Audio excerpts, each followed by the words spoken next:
सोचिए दोस्तों, सुबह उठते ही आपके लोअर बैक में ट्रिमेंडस पेन है। जैसे ही आप बेड से निकलते हैं, आपके नीज और जॉइंट्स में पेन स्टार्ट हो जाता है। अब आप सोचोगे कि ये बढ़ती उम्र के कॉमन प्रॉब्लम्स हैं। जी नहीं दोस्तों, इसकी वजह है long sitting hours, sedentary lifestyle और लैक ऑफ प्रॉपर न्यूट्रिशन, जो आजकल की फास्ट पेस लाइफ में बहुत कॉमन है। यंग अडल्ट से लेकर सीनियर्स तक सब इस प्रॉब्लम्स को फेस कर रहे हैं। इसीलिए डॉक्टर्स ऑफ इंडिया पे हम लेकर आए हैं एक बहुत special episode bone and beyond, जहां हम बात करेंगे इन्हीं बोन प्रॉब्लम्स पे और उनके ट्रीटमेंट्स पे, simple and real life perspectives के साथ। और यही जर्नी में हमारा साथ दे रहे हैं doctor Atit काटावाला, a renowned orthopedic surgeon from Anand Orthopedic Hospital. Welcome to Doctors of India, Atit ji. Thank you. So let's start with very common question. Please tell us a little about yourself and your journey as an orthopedic surgeon. I am basically an orthopedic surgeon. I have been practicing in Anand since last 20 years. So I started my career as an orthopedic surgeon in the same city. My schooling was in the same city. Okay. My undergraduation and post-graduation was in Ahmedabad from BJ Medical College. And then I took training for joint replacement surgery. उस time joint replacement की training India में उतने नहीं होते थे, तो I had to go abroad for the training for joint replacement, and then I practiced myself as a knee replacement surgeon since last 20 years.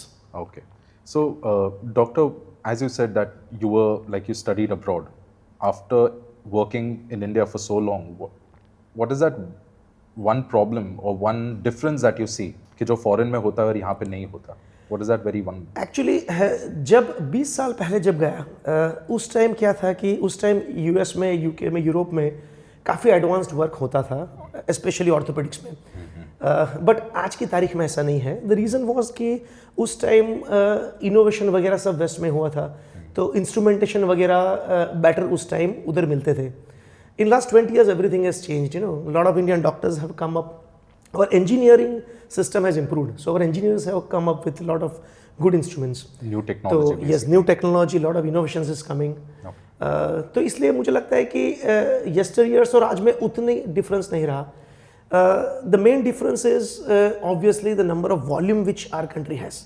Okay. तो obviously 150 crore का population, तो हमारे डॉक्टर्स के पास जो एक्सपीरियंस है, हमको जो वॉल्यूम मिलता है कैटर करने को, वो और सब कंट्रीज में पॉसिबल नहीं है। Variety of patients. Yes, we get variety of patients, and they had an advantage of and innovation and newer technology. Correct. But that Western advantage is now no more.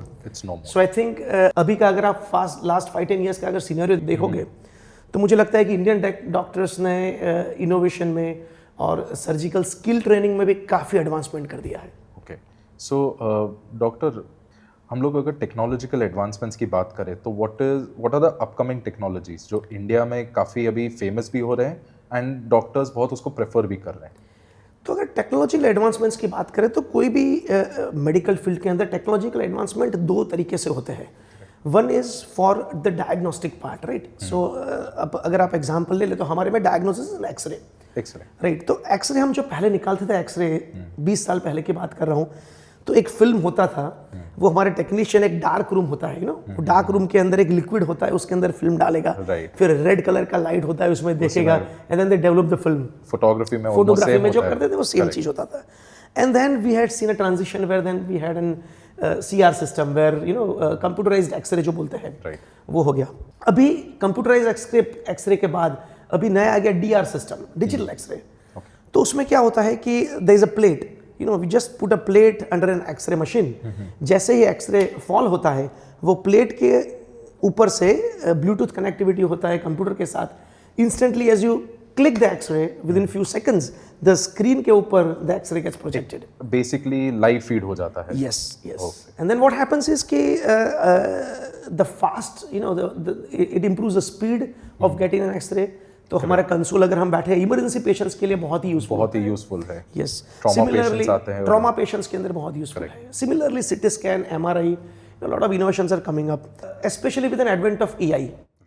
AI क्या कर रहा है? Artificial intelligence basically क्या करता है कि हमारे जो 5 सेंसेस है, जो हम देखते हैं, टच करते हैं, सुनते हैं, बोलते हैं, है ना, ये सेंसेस कंप्यूटर इंटरफेस के अंदर आ जाते हैं। तो आप समझो कि हम एक्सरे या MRI या सिटी स्कैन रीड कैसे करते हैं? हमारी आंख से। ठीक है, और आंख से रीड करने के बाद हमारा ब्रेन उसका प्रोसेसिंग करता है। करेक्ट। अभी आप समझ लो कि हम एआई की मदद से हाई एंड कैमराज रख देते हैं कि वो फिल्म को रीड करेंगे एंड देन सीपीयू के अंदर lot of information is there, तो उसको प्रोसेस करेगी। तो ह्यूमन से भी ज्यादा प्रिसिशन बढ़ जाएगा ना, and fast yes. Rare cases का भी इमीडिएटली रेयर केसेस को आप अच्छी तरह से डायग्नोस कर सकते हैं। Correct. This was the diagnostic part. In the treatment part, we have now a lot of robotics used. Robotics, especially gastrosurgery, में ज़्यादा important है because some places where your hand cannot go, या तो some places where more than 2 hands are required.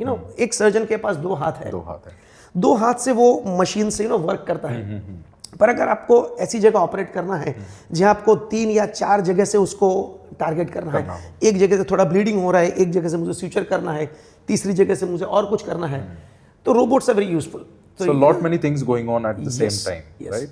But robots are useful in surgeries nowadays. तो surgical side में भी improvement हो रहा है एंड डायग्नोस्टिक्स में भी काफ़ी इम्प्रूवमेंट हो रहा है टेक्नोलॉजी का। So आपको ऐसा कोई अपॉर्चुनिटी ये टेक्नोलॉजी यूज करने में, how long have you've been using this? So we have been using this. See, technological advancement होता है ना, it's a continuous process, right? So as I said, when I started, I have been using those X-rays, जिसको dip करना था, and then we have been using CR system at a hospital. Now we have DR system. Correct. So technological advancement goes on and on and on. आज से 20 साल पहले I had worked on a system called, अभी हम robotic जिसको बोलते हैं, उस टाइम सेमी रोबोटिक सिस्टम होते थे। Okay. तो नी रिप्लेसमेंट के अंदर for that semi robotic system, I had been to Germany in those days, and एक ब्रेन लैब करके एक कंपनी थी जो इनोवेशन के आधार से उधर रोबोट्स वगैरह, रोबोटिक हैंड्स वगैरह बनाते थे। Even I visited that company before 20 years. तो काफ़ी इनोवेटिव वर्क हम यूज़ करते हैं अभी, and lot of improvements is also seen in the patients because of this.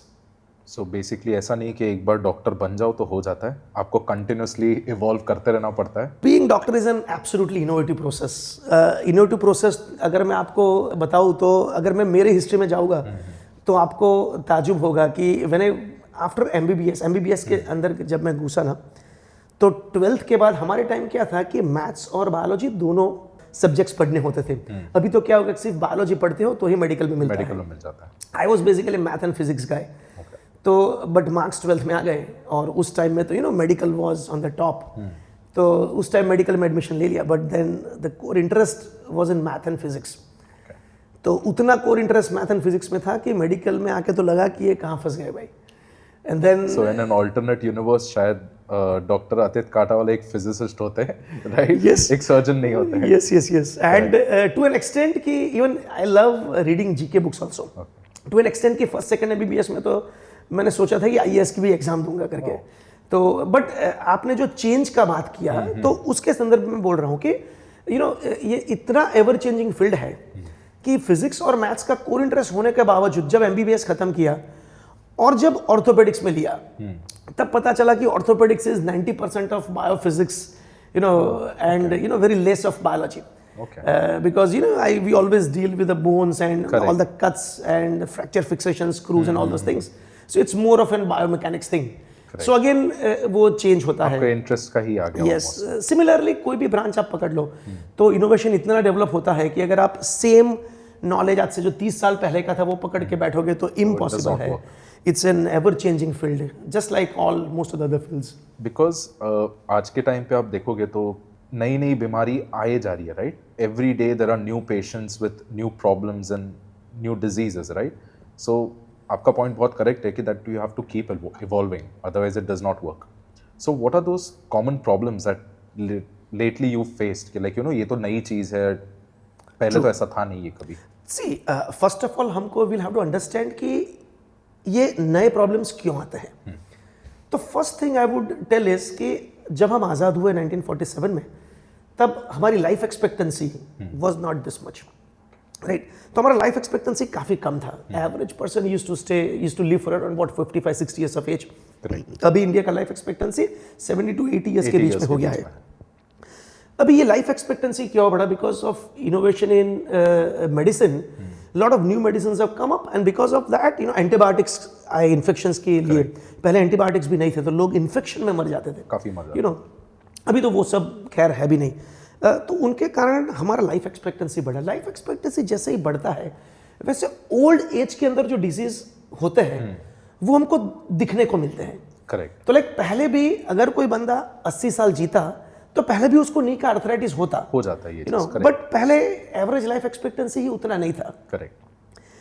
Second most important thing is I would say lifestyle. Lifestyle sedentary lifestyle उतना सारा बढ़ गया है, स्पेशली हमारे ओपीडी में जब बच्चे आते हैं ना तो आपको ताजुब होगा कि मैं क्या करता हूँ कि हर एक छोटे बच्चे को पूछता हूँ, उसको पेरेंट्स को, कि ये लड़का मोबाइल कितना यूज करता है। You will be surprised 9 out of 10 kids, 10 parents they tell me कि ये मोबाइल बहुत ही ज्यादा यूज करता है। Correct. It's a very common problem in this generation. तो मोबाइल से क्या होगा कि उनका अटेंशन स्पान बहुत ही कम हो जाता है। वो बैठ के ही, तो पहले जो बाहर खेलते थे वो सब खेलना वगैरह सब बंद हो गया। करेक्ट। अभी मैं कल की ही बात करूं तो कल I was watching a video YouTube में, और I don't know which country it was, but उनका एक स्पोर्टिंग इवेंट के आधार पे कुछ बच्चे खेल रहे थे।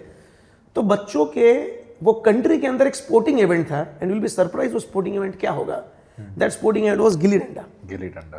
तो gilli danda was a sporting event in that. अभी आप समझो कि गिल्ली डंडा जैसा इवेंट है, तो हम जब छोटे थे खेलते थे, एंड देन आपको अगर पता हो तो वो ऐसे करके गिल्ली को मारने का, and then what was the game कि वो जितना भी दूर गया है तो वो कितना डंडा कैलकुलेट करने का होता था। कोई बोलेगा 250 तो देन कैलकुलेट, वो काफी कुछ उसमें काफी कुछ डेवलपमेंट ऑफ माइंड होता था, development of body, lot of activeness was involved. Physical भी हो गया, मेंटली हो गया। पीपल तो I think this activity level के कारण लाइफस्टाइल डिसीज बढ़ गए हैं। And secondly because your life expectancy has increased, lot of degenerative disorders, osteoporosis है, ऑस्टियोआर्थराइटिस, वो सब डिजेनरेटिव डिसऑर्डर्स है, वो भी बढ़ गए हैं। Third thing I would tell is stress. So stress has increased. No doubt, lifestyle has improved, but it has improved at the cost of the stress.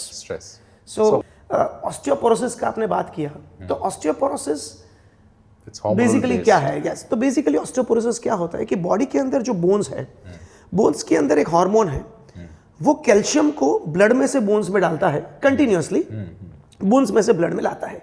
ये कंटिन्यूअस प्रोसेस चालू रहती है। तो हमारा जो बोन है वो फिक्स्ड, बर्थ के टाइम जो बोन है वो ऐसा नहीं रहता है, वो कंटिन्यूअस प्रोसेस गोल गोल गोल घूमता रहता है। But if that hormone is absent, say for example after the age of 75, in male and female those hormones gradually reduce. तो osteoporosis starts because now from the blood the calcium is not going to the bones. Correct. Secondly female के अंदर post menopausal, तो menopause होता है the age of 45-50, those protective hormones they stop generating in the body, and that is why जो calcium blood में से bones में जाता था that stops। तो फीमेल के अंदर तो दो प्रॉब्लम हो गए ना, पोस्ट मेनोपोजल भी ऑस्टियोपोरोसिस हो गया और ओल्ड एज सनाइल ऑस्टियोपोरोसिस भी हो गया। अभी ऑस्टियोपोरोसिस को प्रिवेंट करने के लिए हमको बोन को स्टिमुलेट करना पड़ता है। Stimulation of bone basically comes from activity. तो आप मसल स्ट्रेंथ ट्रेनिंग करो, रनिंग करो, जॉगिंग करो, उससे स्टिमुलस मिलता है बोन्स को, and then the bones regenerate. So that is why it is advisable के फीमेल जो एक बेसिक आज का एक मिथ है कि लड़कियों को स्ट्रेंथ ट्रेनिंग नहीं करनी चाहिए। So I think it's a very big myth, right? Yes, it's an extremely big myth. मैं मेरे हर एक फीमेल पेशेंट्स को कहता हूँ, हर एक फीमेल पेशेंट्स बोलती है कि सर मैं वर्कआउट के लिए जाती हूँ, मैं पूछूंगा ना क्या वर्कआउट करते हो, बोलेंगे सर मैं जॉगिंग करती हूँ, रनिंग करती हूँ, कार्डियो पे फोकस करती हूँ। I always tell them start focusing on strength training. Because I think doctor, एक जब हम लोग हेल्थ की बात करते हैं ना, बहुत सारे like it's a very common चीज़ कि लोग हार्ट हेल्थ की बात करेंगे, मेंटल हेल्थ की बात करेंगे, इन जनरल फिजिकल वेलबींग की बात करेंगे, पर बोन्स की बात कोई करता नहीं है।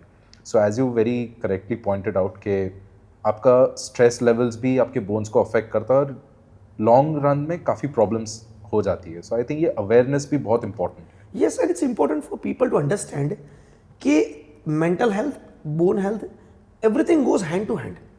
अगर आप जिम में जाते हो और स्ट्रेंथ ट्रेनिंग करते हो तो आपका बोन का हेल्थ भी इंप्रूव होता है। करेक्ट। स्ट्रेंथ ट्रेनिंग से आपका मसल का हेल्थ भी इंप्रूव होता है, तो हार्मोन्स सीक्रेट होगा। स्ट्रेंथ ट्रेनिंग कार्डियो से आपका मेंटल हेल्थ भी इंप्रूव करता है, because positive mental hormones are also being secreted. Correct, right? So ये this all goes hand to hand. So gym में जाने से आपका कार्डियो का भी हेल्थ इंप्रूव होगा, वो उनका भी हेल्थ इंप्रूव होगा, मेंटल हेल्थ भी इंप्रूव होगा. So it's beneficial either way. Yes. So as you said कि osteoporosis and osteoarthritis are very commonly known. और ये सिर्फ हम लोग ने अभी जैसे एग्जांपल में आपने बोला कि यंग बच्चों में भी हो रहा है, एल्डर्स में भी हो रहा है. बट आज के लाइफ में हम लोग देख रहे हैं तो यंग अडल्ट्स में भी काफ़ी ज़्यादा बढ़ रहा है, जो हम लोग प्रोफेशनल वर्किंग प्रोफेशनल्स बोलते हैं, राइट. अब उनके पास एक बहुत बड़ा बहाना आ जाता है कि भाई हमारे पास टाइम नहीं है, सुबह ऑफिस जाओ फिर घर का काम करो. तो ये सब चीज़ में आप उनको क्या बोलना चाहोगे कि आप कैसे मैनेज करोगे ये चीज़ को? Very good question. मैं ऑल माई पेशेंट्स, मैं हर एक पेशेंट को एज पूछता हूँ. जिसका भी एज 35 से 50 के बीच का होता है ना, उसको मैं एक्स्ट्रा 2 मिनट लगा के उनको समझाता हूँ कि you should start exercise, gym, whatever is and to my utter surprise, out of 10 almost 9 people don't do anything. Obesity आ गया है, बैठे रहते हैं, बाल कम हो गया है, आपको लगेगा कि है 35 ईयर्स का, you look like 45-50. Body age बहुत बढ़ जाता है. बॉडी एज बढ़ जाता है, but then good thing is कि 35 to 50 में वो इतना जल्दी रिवर्स भी हो जाता है. तो मतलब आपका 40 ईयर्स का एज है, अगर आपको लगता है कि आपने वेट पुट ऑन कर दिया है, और सरप्राइजिंगली अभी ही मैं 2 दिन पहले एक पेशेंट से बात कर रहा था, मुझे बोलता है कि नहीं सर मैंने जिम ज्वाइन किया है पर मैं बहुत नहीं जा पाता हूँ. सर आप तो सर रोज जाते हो जिम करके इतने सालों से. सो आई ऑलवेज टेल देम कि मैं 20 साल से जिम करता हूँ, फिर भी and I am considered one of the most regular customer in my gym, फिर भी मेरा जिम का एक्सपोजर डेली नहीं है. तो जिम में रेगुलर कस्टमर का भी मतलब 3 to 4 टाइम्स अ वीक होता है, राइट. तो अगर आप तो दे गेट सरप्राइज कि sir 3 times a week is regular. I say yes it is regular. Correct. तो वो 35 से 50 वाला जो यूथ है, उनको क्या लगता है कि मैंने जिम में पैसे भरे ना तो मुझे 6 दिन 7 दिन ही जाना है. ऐसा नहीं है. अगर आप जिम में जाते हो 3 दिन मोर देन इनफ, 3 दिन जाओ, कोई इश्यू नहीं है. दूसरा, मैं ऑलवेज सबको स्टोरी सुनाता हूँ ये हंटर्स गैदरर्स की. ये 35 to 50 वाला एज है ना, वो एज कैसा होता है कि वो एज में आपको नया नया पैसा कमाना चालू हो गया है. Lot of passion, lot of ambition. तो आपको लगता है कि मैं लाइफ में दुनिया में जो मिलता हूँ सबको एक्सप्लोर करूँ. they'll try to have a very good breakfast, they go out for dinner, go out for lunch. उनका ईटिंग हैबिट्स वगैरह not very good. I always tell them कि हम लोग है ना पहले हंटर्स गैदरर्स थे. We are basically animals. The difference is we are social animals, all other are non social animals. तो एनिमल्स के अंदर मुझे ह्यूमन बीइंग के अलावा एक एनिमल ऐसा दिखाओ पूरी दुनिया के अंदर जो पहले हंटिंग नहीं करता है और खाना खाता है. एक भी एनिमल ऐसा. हम लोग अकेले हैं. इवन हम भी जब पहले हंटर्स गैदरर्स थे तो हम लोग जब केव्स में रहते थे तो हम पहले हंटिंग करने जाते थे. That was the only way of sourcing food. तो हंटिंग करने के बाद हम खाना खाते थे, राइट. सो खाना अगर आपको breakfast like a king. I think that is one of the most stupid thing because breakfast like a king. अरे भाई क्यों किंग बनना है? ब्रेकफास्ट लाइक अ किंग जितना बड़ा मेरे हिसाब से कोई बड़ा मिथ नहीं है. ब्रेकफास्ट लाइक किंग कब कर सकते हो? जब मॉर्निंग में किंग लाइक ब्रेकफास्ट से पहले 1 घंटा एक्सटेंसिव अपना एक्सरसाइज किया हो. वो नहीं किया हो, क्या किंग की तरह खा कर रहे हो आप? So it's a big disclaimer इस पे. Yes, people say कि eat breakfast like a king. I agree, but then उसके पहले आपको 1 घंटा प्रॉपर जिम करना पड़ेगा. रनिंग करो 1 घंटा. Right. Your body needs to. Exactly. हमारे हंटर्स गैदरर्स क्या करते थे? Correct. आज भी जो लोग हैं, लायन है, टाइगर है, कोई भी आप एनिमल देख लो, पहले हंटिंग करता है, दौड़ता है. अब हम डिस्कवरी चैनल में क्या देखते हैं? भागते हैं फिर पकड़ के खाते हैं. करेक्ट. तो आपको तो सबसे पहले खा जाना है. क्यों? क्योंकि किसी ने आपको सिखा दिया कि बहुत टाइम से चल रहा है. लाइक हम लोग भी अभी कुछ भी हो तो सबसे पहले वही सुनते हैं कि आप सुबह उठ के प्रॉपर ब्रेकफास्ट करो, फिर लंच थोड़ा कम करो और डिनर स्किप कर दो. I am not against the concept of eating a proper breakfast, but the disclaimer here is कि प्रॉपर ब्रेकफास्ट से प्रायर 1 आवर प्रॉपर एक्सरसाइज होना चाहिए. सो वैसे पेशेंट्स के लिए जो काफ़ी लेटर स्टेजेस ऑफ डायलिसिस पे हैं, लाइफस्टाइल चेंजेस ऐसा कुछ फर्क पड़ सकता है? लाइफस्टाइल चेंजेस में आई वुड ओनली सजेस्ट कि फ्रीक्वेंट फॉल नहीं हो, ऐसा घर में आप करवा सकते हो. 1 इज स्लिपरी सरफेस नहीं रखना है. बाथरूम के अंदर कंप्लीट मैट करना है. बाथरूम के अंदर एक रेलिंग कर देना है एंड टू एंड. तो मतलब अगर वो डायलिसिस वाला पेशेंट्स वॉकर से या ऐसे भी उठता है, रात को उठता है, वेरी कॉमन, और रात को गिरता है, तो साइड में ही रेलिंग होना चाहिए जिसको पकड़ के वो अंदर जाएगा. आई थिंक अगर इतना हो जाता है ना तो काफ़ी कुछ प्रॉब्लम सॉल्व हो जाते हैं. सेकेंडली अपना जो यंग प्रोफेशनल्स है, बिकॉज इंडिया का एक सबसे बेस्ट चीज़ है कि यूथ का पॉपुलेशन बहुत ज़्यादा है कंपेयर टू अदर कंट्रीज़. बाकी कंट्रीज़ में जैसे आप ईस्ट में चले जाओ तो उनके एल्डरली पॉपुलेशन ज़्यादा है, बट इंडिया के पास youth population is very high. और उसी की वजह से जैसे आपने प्रॉब्लम्स बोले, ओबेसिटी है कि लाइक बैक पेन है कि नी जॉइंट पेन्स है, वो सब बहुत ज़्यादा फ्रीक्वेंटली हम लोग को भी बहुत बार हो जाता है। सो उनके लिए आप अपार्ट फ्रॉम लाइफस्टाइल एंड जैसे आपने बोला जिमिंग, ऐसी कौन सी चीज़ें हैं जो हम लोग को ध्यान रखनी चाहिए for a better lifestyle in old age? For youth, I would say two things. First is, as soon as you get up in the morning, do stretching for at least 15 minutes. Online, internet, कहीं कहीं पे भी देख लो, basic calf stretches, hamstring stretches, quadriceps stretches, basic low back abdominal stretches, उतना difficult नहीं होता है। अभी तो हमारे पी का जो कोर्स करिकुलम होता है ना बच्चों का, उसके अंदर योगा के लॉट ऑफ योगासन्स आर शोन देयर, ऐड किए हुए हैं। वो बेसिक योगासन्स आप ट्राई करो, 15 मिनट, बहुत ज़्यादा नहीं। रात को सोने से पहले बेसिक स्ट्रेचिंग एक्सरसाइज, अगर इतना भी बच्चे करते हैं ना तो उनको काफ़ी फर्क पड़ेगा हेल्थ में। अभी दूसरा, आपने यूथ का बात किया कि हमारे देश में यूथ बहुत ज़्यादा हो गया है, तो उसमें से मैं एक चीज़, अभी आपने जब बोला तभी मैं मेरे मन में सोच रहा था कि मेरे ओपीडी के अंदर out of 10, to your utter surprise, 5 जो ओल्ड एज आते हैं ना, 70-80 ईयर्स ओल्ड, उनको कौन लेके आते हैं? उनको उनके ग्रैंड चिल्ड्रन लेके आते हैं। I feel so nice seeing them। और या तो नाना नानी को लेके आएंगे या तो दादा दादा के लेके आएंगे। या कल ही मैंने एक पेशेंट को ऑपरेट किया, उसको शोल्डर में फ्रैक्चर हुआ था, patient was on long standing diabetes. उसकी ग्रैंड डॉटर वो दादा को डायलिसिस के लिए रोज हफ्ते में 3 बार लेके जाती थी, कॉलेज में पढ़ती है। तो यूथ बहुत ही फैंटाबुलस, ग्राउंड पे मैं जो देख रहा हूँ उसमें बहुत ही फैंटाबुलस जॉब कर रही है। बिकॉज ये चीज़ काफ़ी हम लोग इंटरनेट भी आज देख रहे हैं कि सब लोग, हम लोग जेनजी उनको टर्म दे चुके हैं ऑलरेडी, राइट? जेनजी बहुत ही प्रिविलेज लाइफस्टाइल जीते हैं, सबको पता है, but the better thing is that they are very aware about these things, right? जितना एक्सपोजर उनको मिला है, ये सब चीज़ें उनको बहुत अर्ली ऑन अवेयरनेस आ गई है जो हम लोग को शायद नहीं आती। So I think that contributes a lot. Yes, my personal experience on Gen Z is probably, my personal experience है ये कि प्रोबेबली स्पिरिचुअली मैं जब वो एज का था ना, तब शायद ये लोग स्पिरिचुअली ज़्यादा एडवांस्ड है, ऐसा मुझे लगता है। एंड सेकंड, जहाँ तक फैमिली वैल्यूज़ है, 2 चीज़ होता है ना, एक ऑब्जेक्टिव फाइंडिंग, एक सब्जेक्टिव फाइंडिंग। आप सब्जेक्टिव फाइंडिंग कुछ भी लगा लो कि ये आदमी ऐसा है, ये सब्जेक्टिव फाइंडिंग हो गया। ऑब्जेक्टिव क्या होता है कि आप अगर आपके दादा को लेके जाते हो हॉस्पिटल, वो ऑब्जेक्टिव फाइंडिंग है, ठीक है ना? तो ऑब्जेक्टिवली अगर मैं देखूँ ना, तो जेनजी हम हमारे टाइम में जो थे ना, उससे काफ़ी एडवांस बेटर है। तो लोग जितना भी जेनजी के बारे में बोले, मुझे लगता है कि ऑब्जेक्टिवली आई फील वो लोग स्टेप 1 ahead है। Subjectively I would not like to comment, right? क्योंकि हर एक का सब्जेक्टिव अलग अलग होता है। It is different, it's based on perspective. So my daughter वो कान में डाल के she listens to South Korean music, है ना? तो मैं सब्जेक्टिवली फिर ऐसा नहीं बोल सकता कि ये जेनजी लोग क्या करते हैं, साउथ कोरियन म्यूजिक सुनते हैं। इट डजंट वर्क दैट, आपको ऑब्जेक्टिविटी देखना पड़ेगा। So again I am tapping into a very delicate topic. हम लोग मेंटल हेल्थ और सबकी बात तो करते हैं, जो कॉमन मैन बहुत इसको रिलेट करते हैं, डॉक्टर्स में कितना कॉमन है?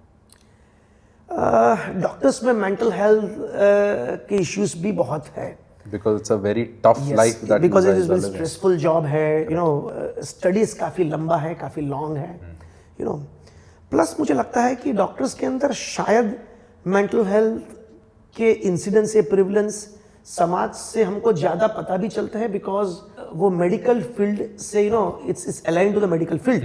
Because if I am MBBS anyone, I have studied psychiatry and psychology, correct? So what happens is कि मेरा जो साइकोलॉजी एंड साइकेट्री का अंडरस्टैंडिंग दूसरे के लिए है, वो जनरल पब्लिक से थोड़ा ज़्यादा होता है। तो डॉक्टर्स के अंदर यही है ना कि रूटीन फैमिली के अंदर अगर डिप्रेशन में कोई जाता है, तो वो आजकल वो वीडियो वायरल हुआ है ना, वो बच्ची बोलती है कि माँ मैं डिप्रेशन में हूँ, तो माँ उसके डैड सो पर मेडिकल में ऐसा नहीं है ना, क्योंकि मेडिकल में parents also understand what depression is. So मुझे लगता है कि इट्स जस्ट लाइक कि जितना आपको ज्यादा पता है ना, उतना ज्यादा ही आप थोड़ा ज्यादा इन हो जाते हो। So lot of knowledge is also not good, lot of knowledge is also not very good sometimes. Google doctors के साथ बहुत ऐसा होता है। I would consider myself as one, कि जब भी कुछ भी हो जाता है, the first thing that I do is I start reading out symptoms जो मुझे लग रहा है करेक्ट है, ठीक है? मैं देख लूँगा कि मुझे जुकाम भी हो गया तो पॉसिबली शायद टीबी हो सकता है, तो गूगल जाके उसका कुछ ना कुछ घरेलू नुस्खे हम लोग सर्च करना स्टार्ट करेंगे। So I am pretty sure bone health और ये सब के लिए भी काफ़ी सारे पेशेंट्स ऐसे आते होंगे आपके पास कि लाइक डॉक्टर मुझे तो ऑस्टियोपोरोसिस हो गया है, सो आप उनके साथ कैसे डील करते हो? मेरे लिए थोड़ा डील करना रिलेटिवली इजी इसलिए है क्योंकि ऑर्थोपेडिक्स में जब ये गूगल डॉक और एआई नहीं था ना, तब भी अगर एक्सरे में आपको एक एक्सरे दिखाऊंगा ना तो आपको पता चल जाएगा इसमें फ्रैक्चर दिख रहा है, टूटा है तो टूटा है। तो हम तो पहले से ही we are used to this kind of patients की ओपीडी में आएगा ना तो एक्सरे जब पढ़वा के आता तब उनका रिलेटिव से लेके आएगा कि सर देखो इसको तो हड्डी टूट गया है, so we are used to that. Correct. But then yes, coming specifics to the diagnosis, a lot of patients come with that. But I think it is good because then doctors will have to, learn more. Correct. Doctors will have to explain more. Ultimately, it's good for the patient. It's good for both of them. तो patient के लिए तो अच्छा ही है, doctors के लिए भी अच्छा है. Correct. तो ultimately, it's good for the system. And अगर हम लोग क्रिटिकल केसेस की बात करें, लाइक एवरी डॉक्टर के पास एक ऐसा केस तो होता है, या तो शायद उनको इमोशनली चेंज कर दिया हो, प्रोफेशनली उनको चेंज कर दिया हो।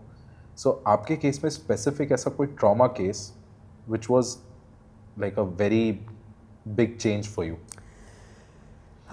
Yes, I remember one trauma case which was a huge change for me. एक यंग लड़का था, रोड ट्रैफिक एक्सीडेंट के साथ आया था और उसको मुझे याद है उसको दोनों पैर टूट गए थे and I think left arm was broken.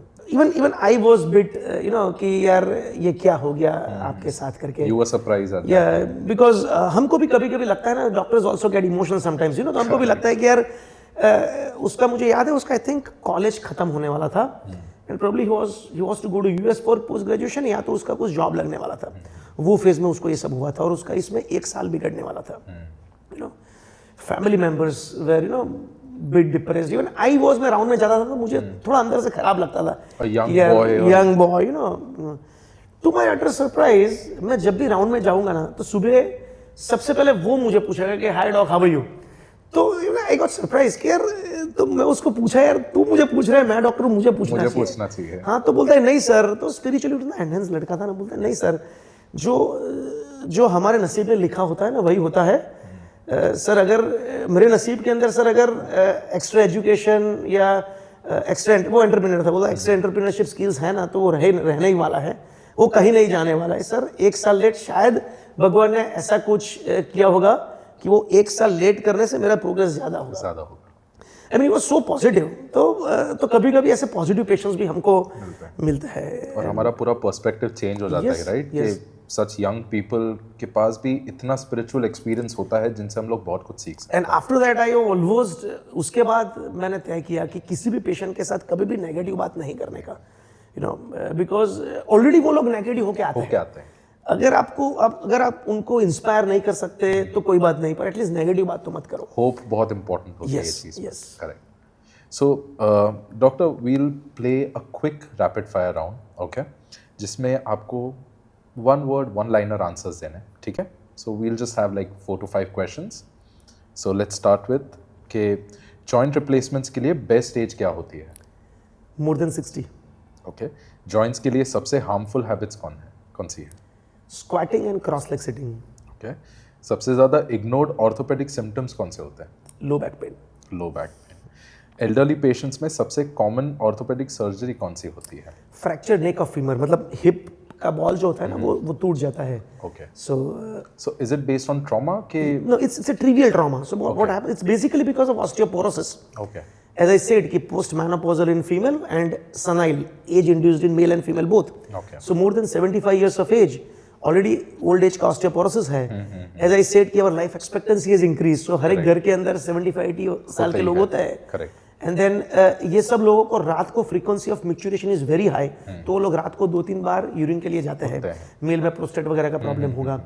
And then these patients also are on prolonged medications, diabetes, blood pressure, cardiac medications, which sometimes causes reduction in sodium level in the blood. Okay. Hyponatremia में बोलते हैं, and then they feel somewhat confused kind of thing. तो रात को उठने का, sodium level mildly कम, urine के लिए जाने का, ऑस्टियोपोरोसिस, ओल्ड एज और गिरने का, this all combines and you have fractured neck of femur. Correct. So moving on to the last segment, some superfoods or some foods that you should have from your 30s till end age जो आपको bone health को maintain करने में help करेगा। I think one superfood which I love is banana. Bananas. Yeah, so before going, as soon as you get up in the morning, just have one banana and then start your morning with 1 hour of routine gymming or running or jogging activity. So that helps in your bone health. Yes, because क्या होगा कि बनाने के अंदर calcium भी enough मिल जाएगा, Correct. Plus उसमें potassium होता है तो आपको क्रैम्प्स वगैरह भी नहीं करेगा वो, प्लस इंस्टेंट ग्लूकोज भी दे देगा, तो आपका जो एक्टिविटी लेवल है वो भी अच्छा रहेगा. सो डॉक्टर, आपने अभी बताया कि आपको फिजिक्स और मैथ्स में बहुत इंटरेस्ट था, राइट? सो सिमिलरली ऐसे बहुत सारे आज के एस्पायरिंग स्टूडेंट्स हैं जो लाइक मैथ्स और फिजिक्स कर रहे हैं और उनको MBBS में जाना है. सो ये अप्रोच वो लोग कैसे ले सकते हैं? I think this is a very good question for especially for young kids, 8th, 9th, 10th, 11th, 12th वाले kids, even for MBBS students के लिए भी बहुत अच्छा क्वेश्चन है.